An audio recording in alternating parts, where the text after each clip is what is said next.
Well, hello there, folks. Welcome to part 2 of my first guitar rebuild. I've decided I think I'm going to do this. I think I'm going to remove the fretboard on this, and then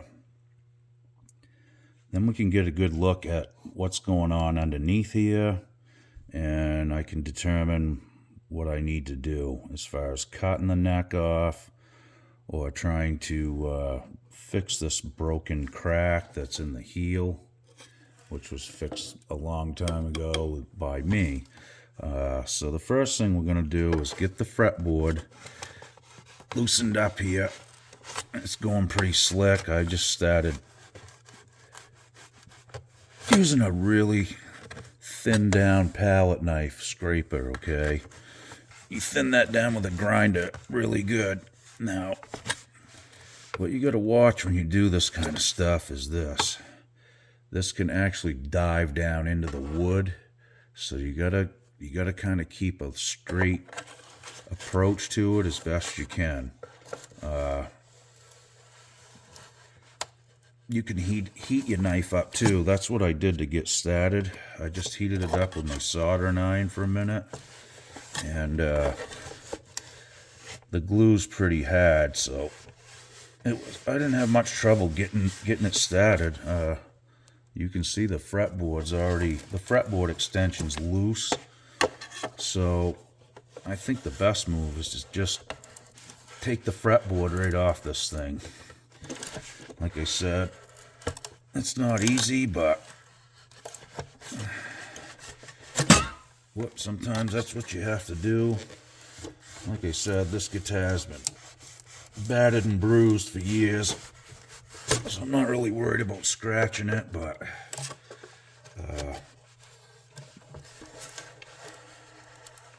you can hear the glue break as you go through there.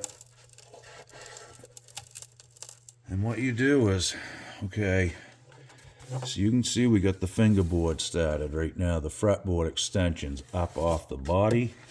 So when you shove your knife in there, all right, give it a rotation that way. And that's what gives this prying action and lifts it as you go. And it's really subtle because this thing's really thin. But that's how you do it. You just kind of angle towards the headstock. There we go. You can hear it snapping and breaking the glue nice now. So now I'm just going to keep working it back like that, okay? Let me get your camera straightened out. Okay, so again, I don't know what this is for glue. I'm guessing it was probably high glue or something. You know, like newer type glues like Tight Bond and those.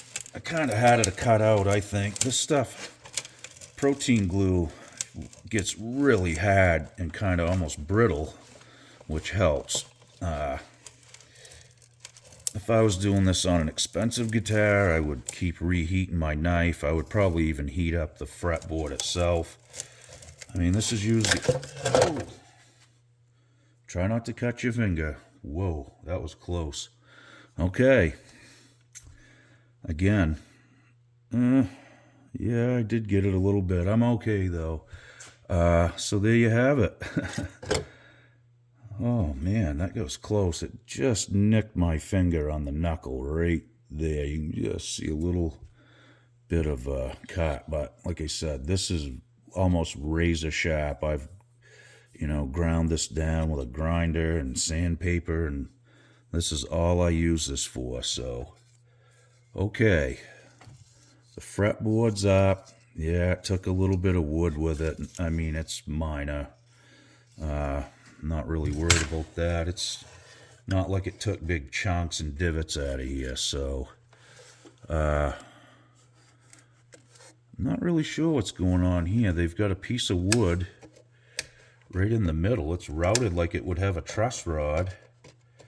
But no truss rod. Let's pry this out and see what it is. I guess it's some sort of a reinforcement strip. Yeah, really tiny and small. Okay.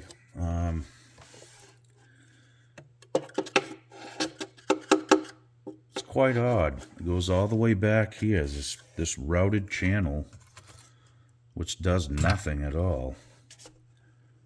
I'm thinking, honestly, that was done for strength reasons, or I don't know, maybe they had a truss rod and somebody forgot to put it in that day. I don't believe that's the case. But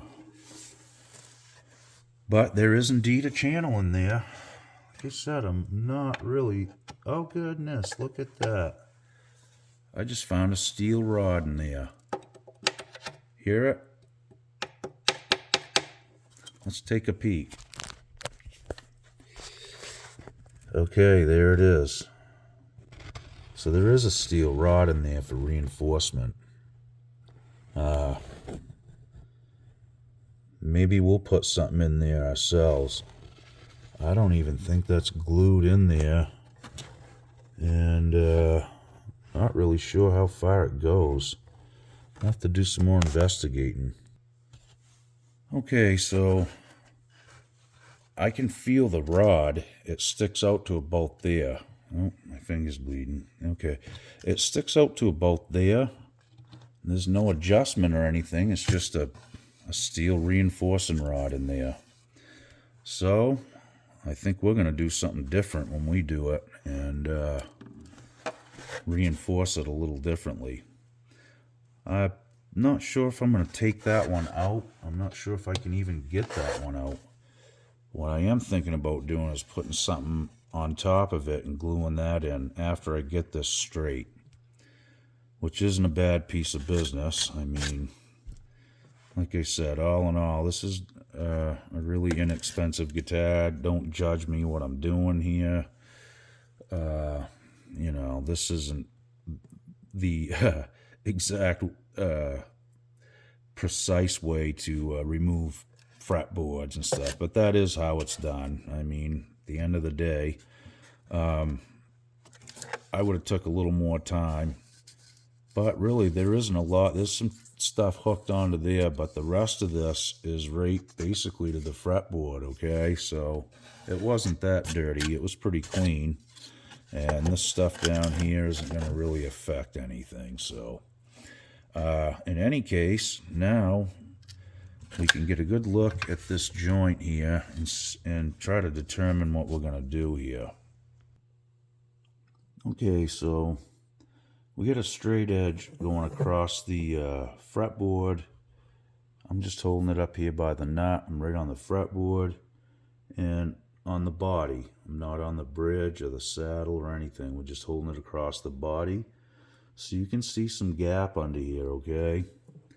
So if I hold the body down and push on the neck, well, I'm going to try to do this. I can push most of that out. So the neck angle is definitely off by a lot. And I am actually glad that I didn't try to saw through this, because there is a steel rod that goes through there and it would have ruined my saw. So on we go. Okay, so I've loosened the neck up a little bit just by hand. You can see it's doweled. There's two dowels that I can see right there, and you can see the steel truss rod, okay? So what I may do is actually make some sort of a shim to go in here and, you know, straighten this out that way and do a nice fret job on it. And it should hold. I still may reinforce this with something in here, though, and some glue. I don't think that will hurt anything at all. So, it's kind of an odd way to build a guitar, but I'm sure it was fast and cheap. And it probably would have held for a long time if it hadn't have fell in my hands or in a boat. Anyhow, guys, that's the next move, I think. We're going to put a straight edge across again. See, actually now the neck, the headstock needs to come up. We're sitting on the body again, basically on the pick guard and the back edge. There's a little dipping across the body. There's no question about that. Quite a bit at the bridge area too. But we're gonna have to close this gap here. Obviously, which isn't a big deal. Like I said, I can move it any way you want to move it right now. So that's going to be the next move, is to try to get this neck in a position where I can start measuring for a shim. Okay, so again, I've got the rule straight edge resting on the back corner of the body. There is some depression in the top a little bit here, and what I'm going to do is hold that right up to the nut so the gap under the nut can be taken care of. We're going to use this point and this point, and that's what I'm going to use, because the top is really there's not much I can do about it. I'm not going to take this apart and try to fix it to 100%. It was probably already dipped when it was new. So that will leave us with a gap, probably 1/8 of an inch right here, which is not a big deal. We can make a shim and get some glue in there. So we're actually using 3 points. We're using this point. It hits again on the body here, and it also hits the body back here. So that's where you're going to have to that's what you're going to have to use for reference. There's really not much else you can do there. So, like I said, this would be